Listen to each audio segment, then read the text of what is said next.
Hello, and today we're going to be setting up a ARM controller from basically nothing, scratch bare metal. What I'm using is a STM32 microcontroller. This is a STM32F103C8. The C8 is important because there's two different data sheets for this. So first thing we're going to do is we're going to start getting our tooling systems. First one we're getting is the ARM toolchain. Okay, it should be your first result on Google. We're just going to check if it's actually the correct page. Okay, unfortunately, it doesn't appear to be the correct page. So this will be the ARM toolchain for the non-EABI. See if this is the correct link. And this is the deprecated page. This is a very old version for it. And see if the next page has the correct things. Here we go. So you can see the release date is July 3, 2003. So this appears to be the current version. Okay. Then we just scroll down and then we go look for our operating system. Okay. We have the Windows installer. And then for this particular installation, I'm not going to install the compiler with a executable. I just want the zip file for it. Okay. Now while that's downloading, we're going to get our build tools, which is going to be Ninja build system. We're going to go to the GitHub page for it, and then when we have the releases here, we just go there and then we look for a particular operating system. So this is Ninja Win. We want that zip file. Okay, that's already downloaded. Then our other build tool is going to be CMake. We can skip to the download page and then we just look for a particular operating system. We're not going to get the installer. We don't want a release candidate. This is what the RC is for. We want a stable version. So we're going to look here in our binary distributions. We want the zip folder. This is the Win64 zip folder. So we download that one. Check our downloads. And then we want our debugger software. So that's going to be a J-Link in my case. It might differ for yours. It might be an ST-Link. It might be something OCD. It might be a DAP-Link. Okay, then we need our particular operating system. So I'm running currently a Windows 64 system. So we get the 64 download. Accept the license agreement. Download software. We want to go look in our downloads folder. Okay. And for this, I'm going to go to this PC. I'm going to go to C. Just going to create a folder here and call it ARM. Okay, I'm going to create a folder here that's called Link, and then folder for the compiler and a folder for tools. We're going to extract the Ninja to the tools folder and then also extract the CMake. And then CMake to the tools folder, and then our ARM toolchain is going to the compiler folder. So apparently I downloaded the release candidate for the CMake. It doesn't matter that much. I just prefer a stable one. We can try this for this one because I'm not downloading it again. And then another item that I forgot. We want a code editor. So VS Code. This is to your preference. Whatever code editor you want to use. We download the Windows version. While we're still extracting, I might as well install the J-Link and waiting for downloads. When installing the J-Link, I need to attach the J-Link to my PC. Next, I want a shortcut to desktop. I believe I need the legacy driver for mine. Don't need notifications. Just install. Yes. Okay. And then we finish. VS Code appears to have finished downloading. Accept the software agreement. You can change the install location if you wish. I like having this, adding an option for the File Explorer context menu and to the Directory Explorer context menu. I like having these two. We can just go next. Leave these as default as my preference. Depends on yours. Install. That's actually what we can do as well. While we're waiting for this, we want the STM32F103C6, I believe. Reference manual, correct microcontroller.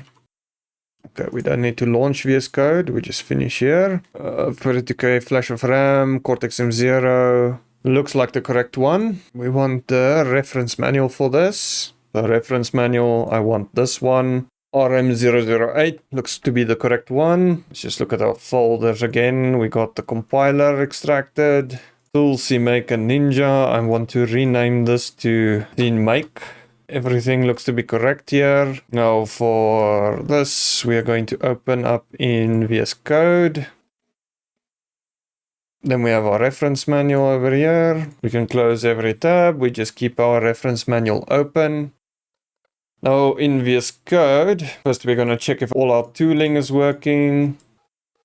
So for the compiler, all the executables we care about are in here. There is our main compiler. So this is ARM non-EABI GCC compiler, C++ compiler, etc. is contained in here. Then our makefile generator is going to be CMake, which is all in here. And then our builder is going to be Ninja, which is a makefile automation tool. Now for this, I'm going to make another folder in here. Just call it lib. Some extensions for VS Code. We are going to get C extensions, because the main language we're going to work with is in C. And then since we're using a Cortex-M ARM, we are going to get the debug extensions for that. So we're going to get the Cortex debug extension. We just allow VS Code to do whatever it needs to do. Okay, C++ extensions installed.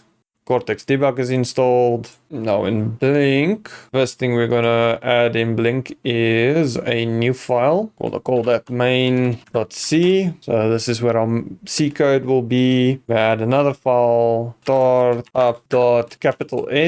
That's going to be a lowercase s. So this is going to be our assembly entry point. We add another one, linker.ld. So that is going to be our hardware description file. And then we're gonna add another file, which is going to be CMake list.txt. So that's our basic file structure for creating a simple Blink program. Now in our main program, we're going to start with void main, and that's going to be void as well. And this will never return. This will always be a while one application. And actually, we're going to install some more extensions. Just add the CMake extension. I'm literally just getting this for syntax highlighting. We're going to start with the build system at least. CMake, why is this not highlighting? I installed the wrong tool. You need to install this CMake tool. This is not list, this is lists, plural. Minimum required. Let's check which version of CMake we have. That will be in tools, CMake, bin, open in integrated terminal, and we say CMake-v. Do I really need to put the .exe at the end? Oh no, okay, now we got it at least.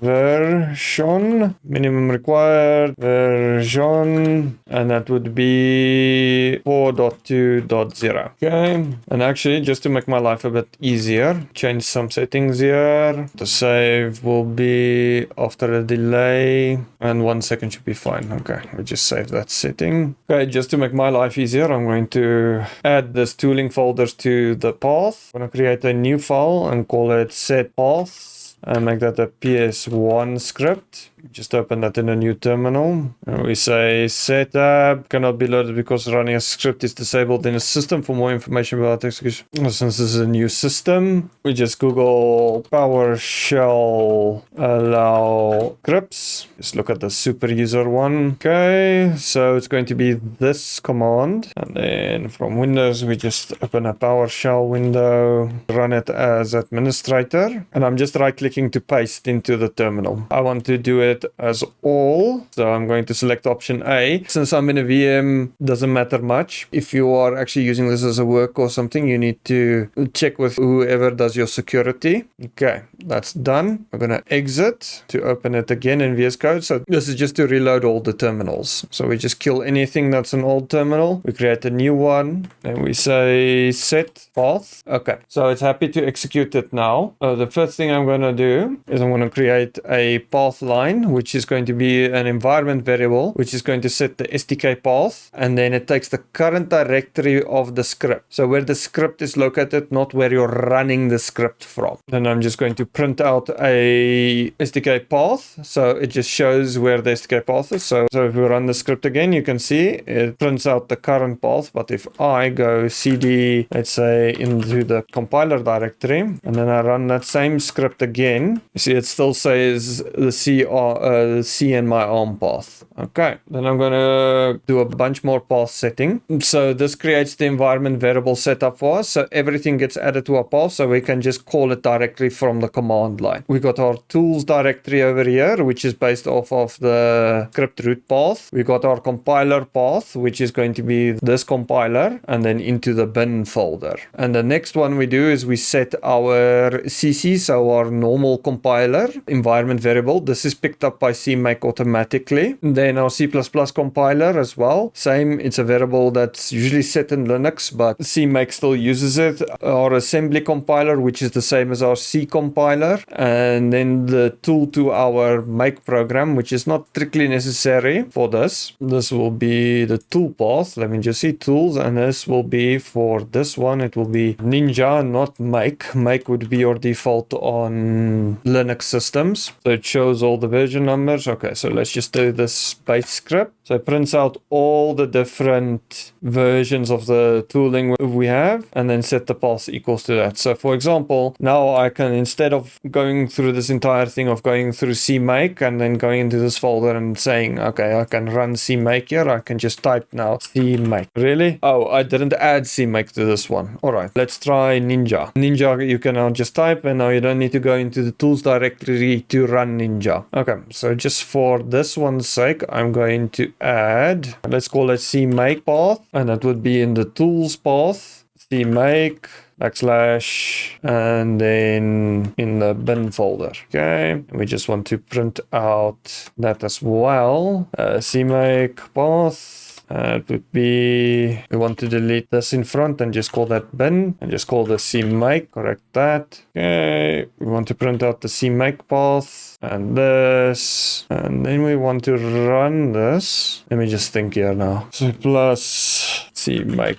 Let's see if that actually runs. Oh, I didn't add it to path, so that would help us. Okay, then just here at the bottom where we add everything to our path, I'll run through the script again, remove that. Just set the path again. Then we want to run CMake version. There we can see, okay, we do have CMake in our path now. Just need to remember how to do this concatenation. Okay, we can hard set this. I'm not going to bother with this. Okay, the fact of the matter is the CMake is set. So if we run this, all our stuff is set. We can just test CMake. Okay, we have everything there. So we can destroy this terminal. Now we can open the Blinky folder in our integrated terminal. And then we can say mk-build.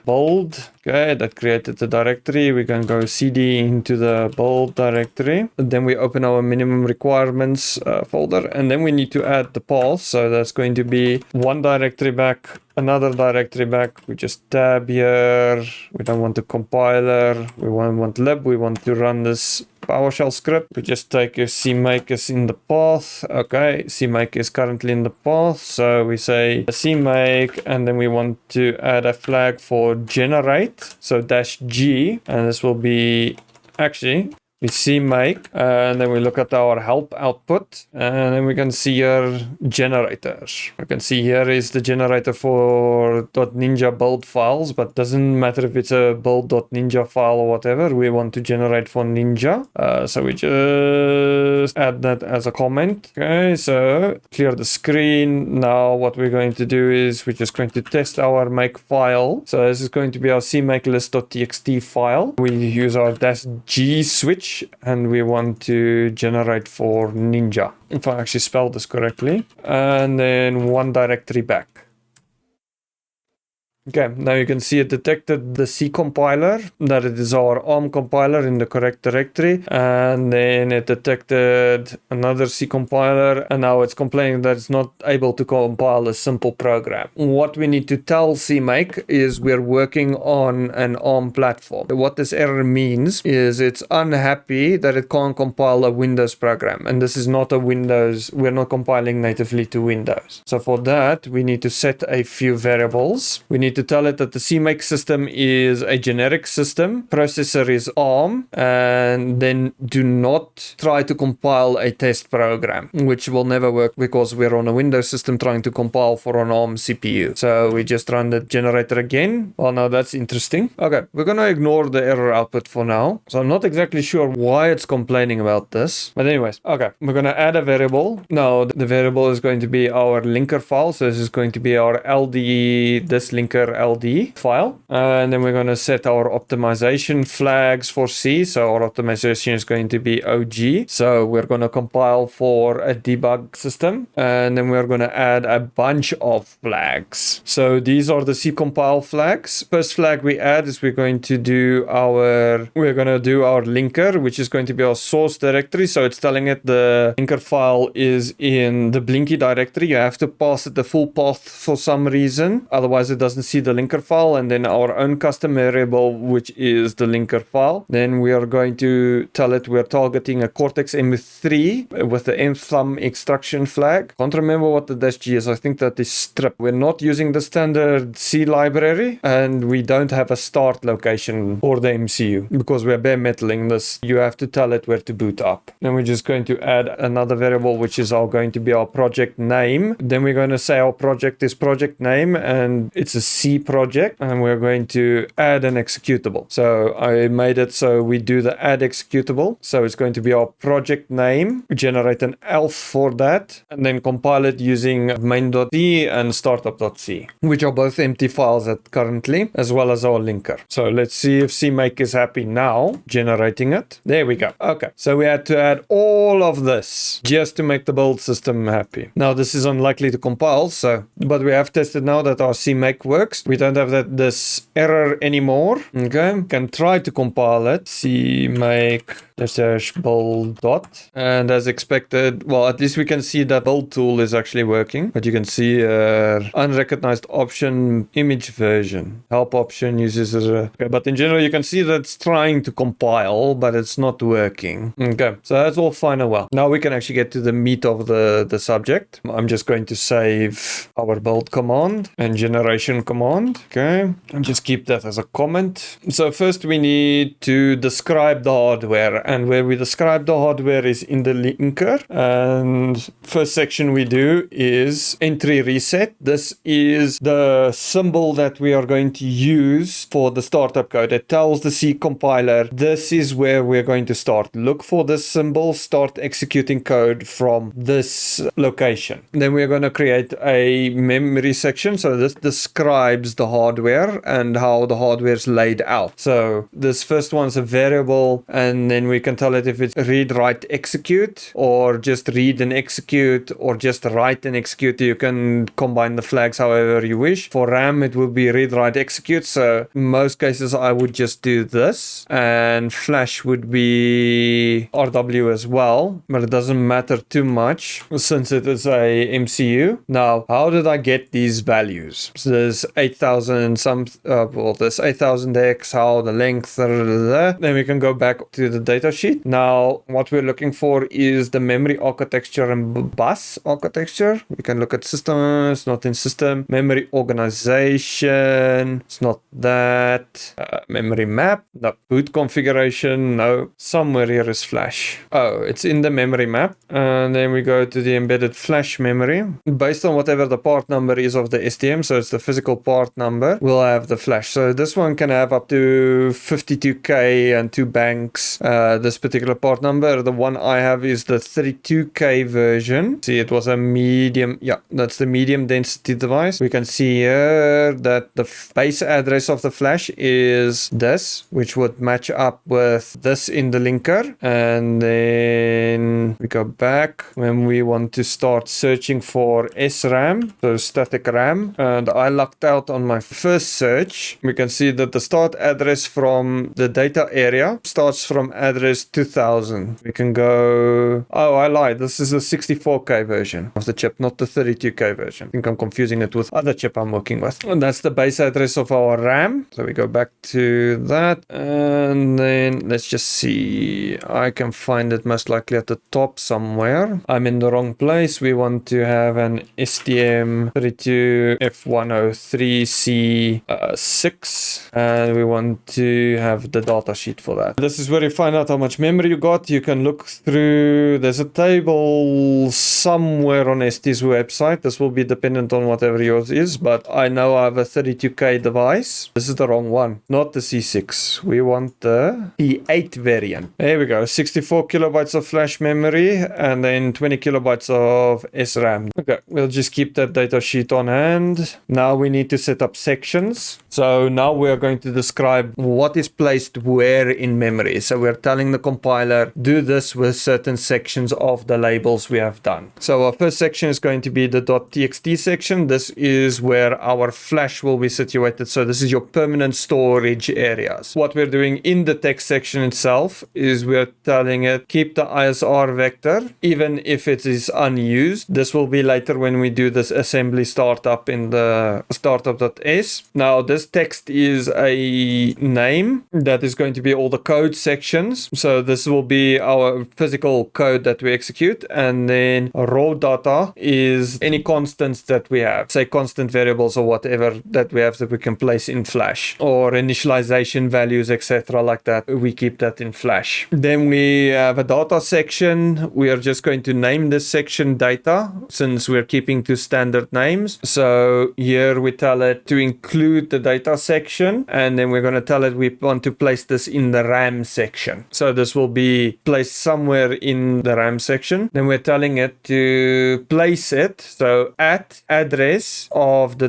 .text section plus the size of the .text section. So we're placing this data section at the back of the flash, or where the text section ends rather. Then we have our BSS segment, which is all our uninitialized data. Then we tell it to include all the inputs from the BSS section, and then tell it to keep any variables from the section. So that just places it in our RAM. And then we're going to create a variable in our sections, which is going to be underscore estack. That will also be used by our startup assembly file. And estack will be our RAM origin address plus the length of our RAM. So this will be at the end of our RAM. And that is our hardware description. To recap, we have set our entry point, which is used by the assembly file to determine where our code starts. We describe our memory layout. So it's going to be a flash memory layout plus a RAM layout. We give the starting address and then the size of their respective regions. We create a section. We describe how our flash is. Explicitly tell it to keep our ISR section, include everything from the text section, and also our pre-initialized data is going to be contained in flash. Then we have our data section, which is all our constant data, and we place that at the end of our text section, so just after the text section. Then we have our BSS, which is our general use RAM, and then we define our starting location of our stack. Now we can start with the assembly code, which is not too much. We just tell the assembler which syntax we're going to be using, which is the unified assembly syntax. We're going to tell it what CPU we are going to be using, which is going to be the Cortex M3. How do I know which CPU core I'm working with? It is plastered all over the datasheet. Cortex M3 CPU. And then we tell it the instruction set, which is the thumb instruction set. Then we declare a global label, which is reset handler. And this is the reset handler I'm referring to as the entry point in the linker script. So we're going to tell it to begin a new section and call it ISR vector. We're going to tell that this section is going to be allocatable and that this section contains programming data with this prog bits. Then we're going to emit a word and estack. So in ARM Cortex CPUs, your first word that executes is going to be in the vector table, is going to be your stack location. And this estack refers to this calculation, so the origin and the RAM length, so the end of the RAM. And then we need to tell it where our reset handler is, and the reset handler is referred to, this is the entry point in our linker. And now we want to add to our text section, so this .text refers to this in the linker file, so this exact text section. And now we are finally actually going to start executing commands. We use our reset handler label, and then we're going to say load register. We want to say the stack pointer, and then that's going to be equals to the eStack.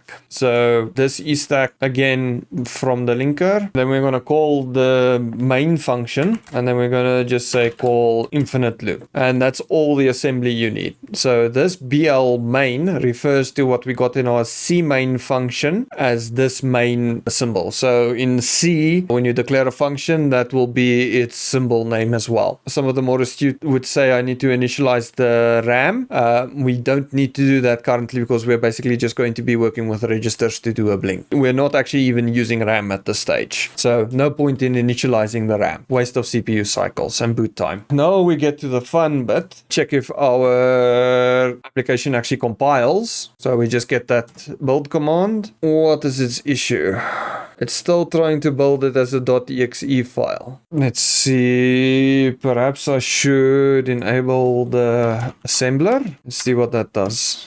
Project must be called prior to this. You just need to add a new line over there. You can see the issue there. Okay, that eliminated that. Adding a bunch of flags that shouldn't be adding. Okay, I figured out the issue. All I had to do was to clean out my make file. So just delete everything in here in the build folder, and then we run. Now we can see we have a blink elf that has been produced. But still, this code is not really doing anything. All it's going to is going to jump into your main.c and just sit over there. So now we got everything compiling. So the first thing we do is we go to Google again, and we just say ARM Cortex M3 memory map.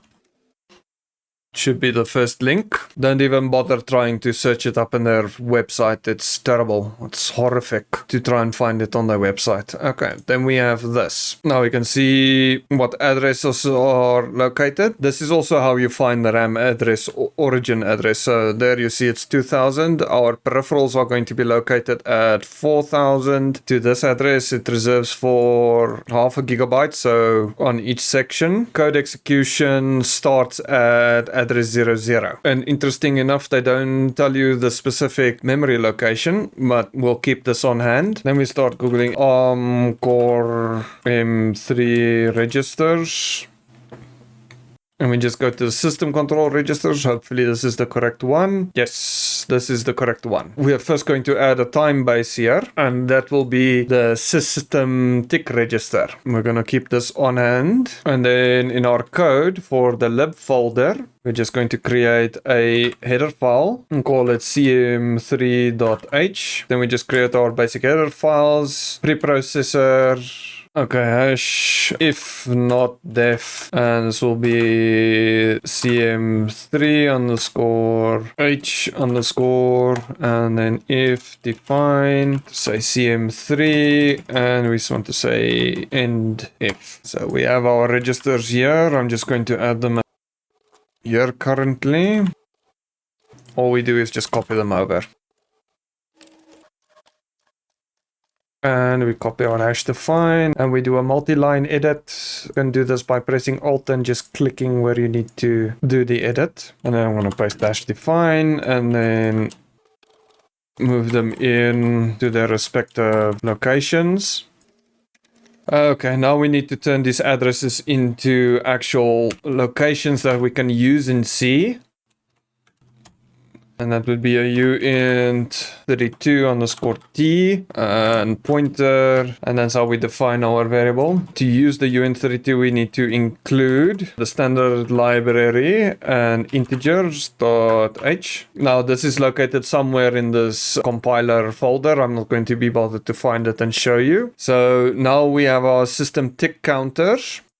So we look at what each of these registers do. You can physically see that. Okay, so it aligns it out. This is the system tick control register and status register. So what we have is we have an enable, a int, a clock source if we're using the internal or external clock source. Well, what each of these bits do anyways. Okay, the register resets to 00 or to 004 if your device does not implement a reference clock. Then the next register we look at is the reload value, which is very simple. It's a 24-bit counter, and this is a down counting register, so it will start from the top and then count down.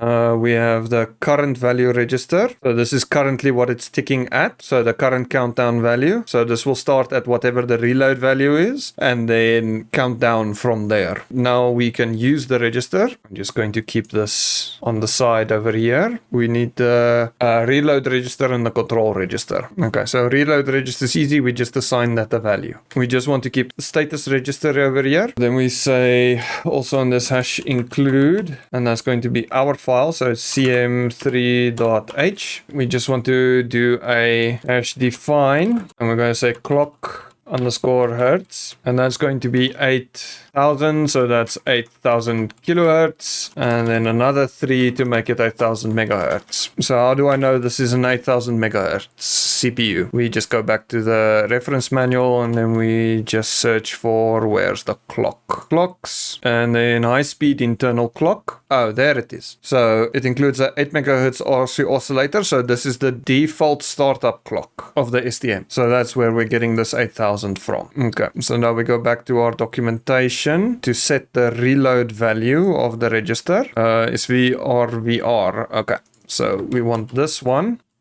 And that would be equals to our embraces, our clock, divided by 1,000. Let me just close this. Divided by 1,000, and then minus 1 on the value. We just go back here. We want to go to our counter value, and then we just write 0 to that. And we go to our documentation. This would be the current value register. So this will be CVR. Yes, CVR. And we just reset that to 0. And then we go back to our status and control register, in case the clock source, and if it's enabled, and that would be our control register. And then we say we do not want to use the processor clock. I know for a fact this thing resets to 0. This Cortex M3 CPU sets to 0. We want to set it to our processor clock, and then we want to enable the counter. So that would be brace 1 shifted by bit 0, and then OR that with 1 shifted by processor. So that would be 2. Okay, so now we know our clock is set up, and then we are going to add a new int32, and we are just going to call this now tick and set that equals to 0. Okay, then we're going to go into a while one loop, and we're going to say if our control register and braces 1 shifted by, let's see, our counter flag returns 1 if timer counted to 0 since last time it was read. So this will tell us when the counter has overflowed. So we want to see what's in bit 16. Put that all in a brace, and then we just want to increment now tick. Okay, so what we have done here is created a 1 millisecond time source. How did we get there? We set our reload value as the clock divided by 1,000 minus 1. So every time the clock reloads, it will count down for 1 millisecond until it overflows. So we have a time base now set. Now let's see if this builds. Okay, it can't find the cm3.h file. Okay, so we go back to our CMake file, and then we just add a target include directories, and then we can just say here the source directory back by 1. Let's see if that worked. Okay, apparently it did not work. Copy path. Okay. So we include, let's see if it now includes. Just fix that syntax error. Now we built our executable. Now, unfortunately, this still does nothing at the end of the day. So what we need to do now is we need to go back to our STM32. Now we need to go look at the memory layout. Register bound addresses. This is what we're looking for. So this is in the memory organization. You can see here all the memory addresses and what bus it is on. So the first bus we are looking at is the AHB bus, and we're looking for the RCC register, reset and control register. So this is its base address. We're going to create a new file in here, and we're going to call this reg base. So this is going to be all our base registers. I'm just going to copy this over, reg core base. The base register we are care about is the RCC base.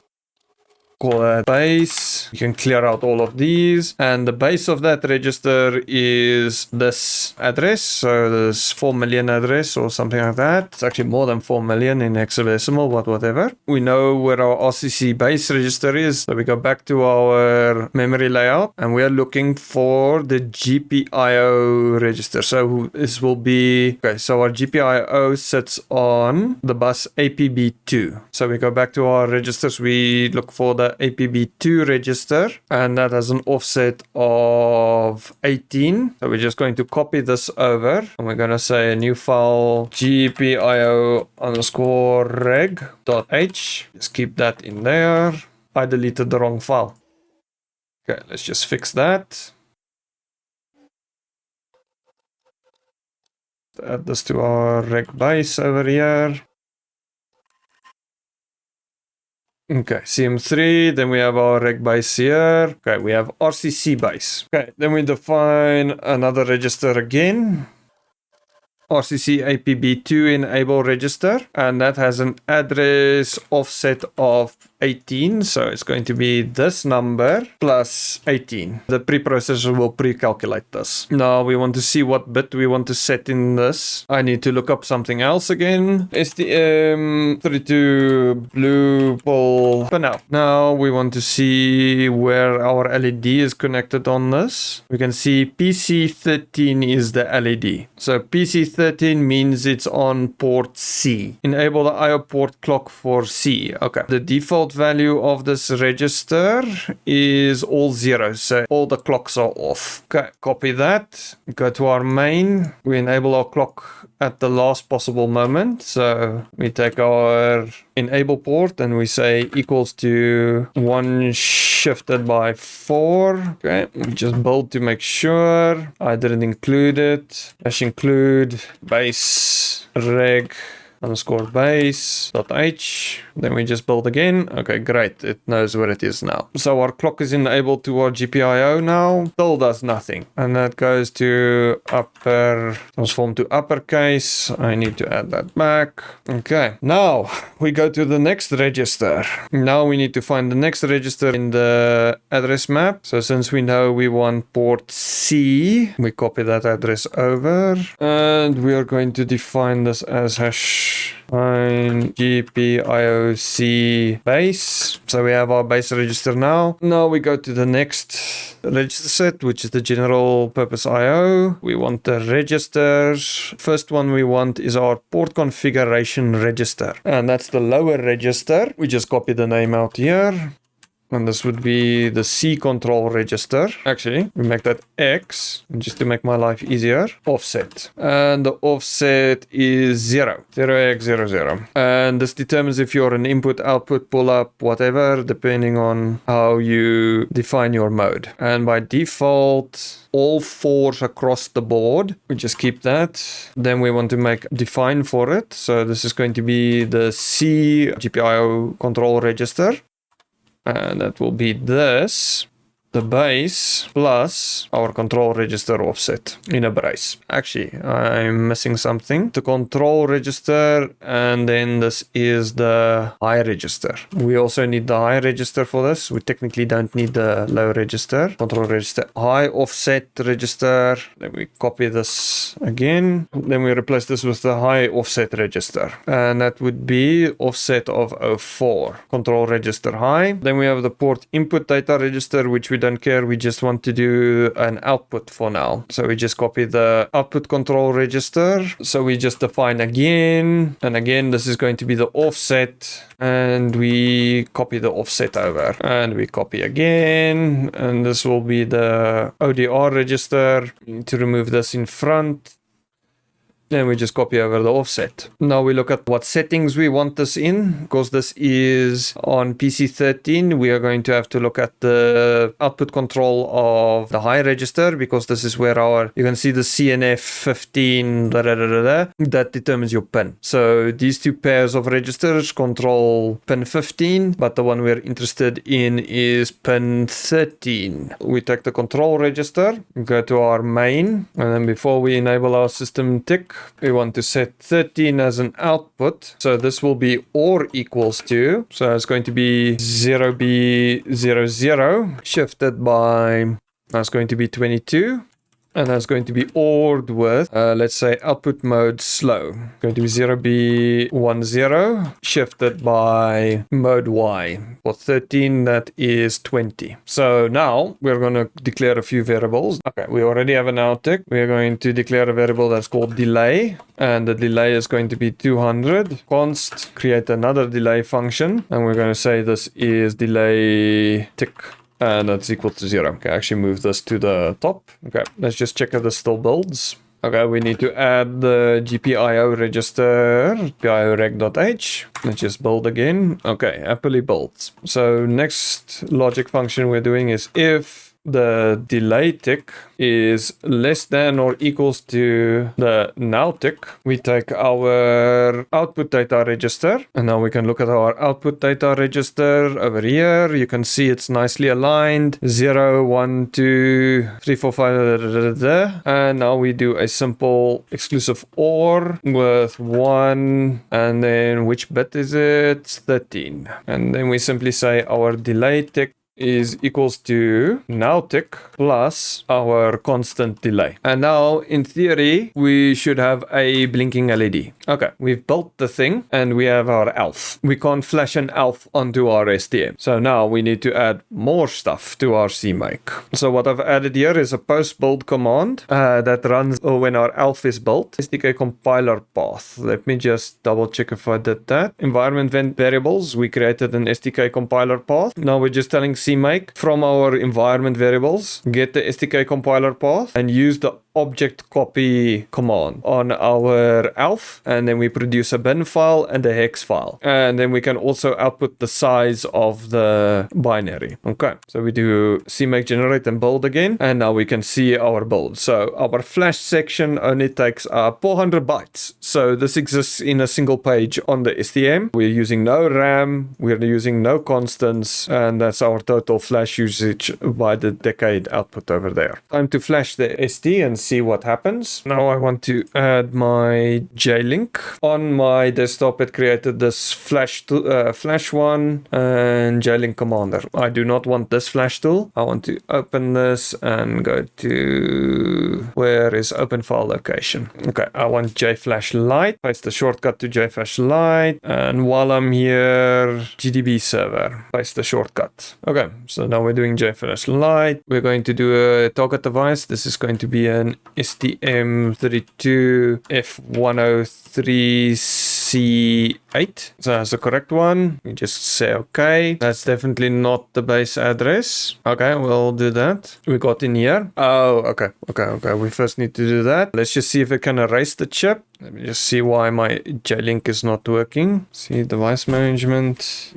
Okay, let's reinstall drivers. Okay, let's install the legacy drivers then. Let's see if it does it now. There we go. When your stuff is donkey old, eh? And no longer supported. Let's see, STM32F103C8, 5K version. Say okay. Now we need to find our binary that would be located in the PC. We go to ARM, go to Blink, we go to our build, and then we go to our blink.bin file. Now it's going to ask us for the programming address. Now the programming address we can find in the ARM folder. And let's just open that again in VS Code. And we just simply grab that from our linker and program. And there we go. We have blinking LED. Let's just turn off the flash there, and then you can see LED blinking. Now, just for interest sake, we're going to increase the delay to 1 second, so 100 milliseconds. We just quickly grab our build command over here. I want to open the build folder in terminal. Then we want to run our set path again because everything got removed when we reset or closed this terminal. Set paths. Okay, great. Everything is set. Let's see. We run our Ninja build again. Then we go back to our flashing program the device. And now you can see a much slower blinking LED over there. After all this insanity. So that's setting up an ARM CPU from scratch, specifically an STM. But this works in general for almost any ARM CPU. Actually, this works more or less for any MCU that you're cross-compiling. It will be approximately the same story for it. Okay, like, share, comment, and subscribe, and have a nice day.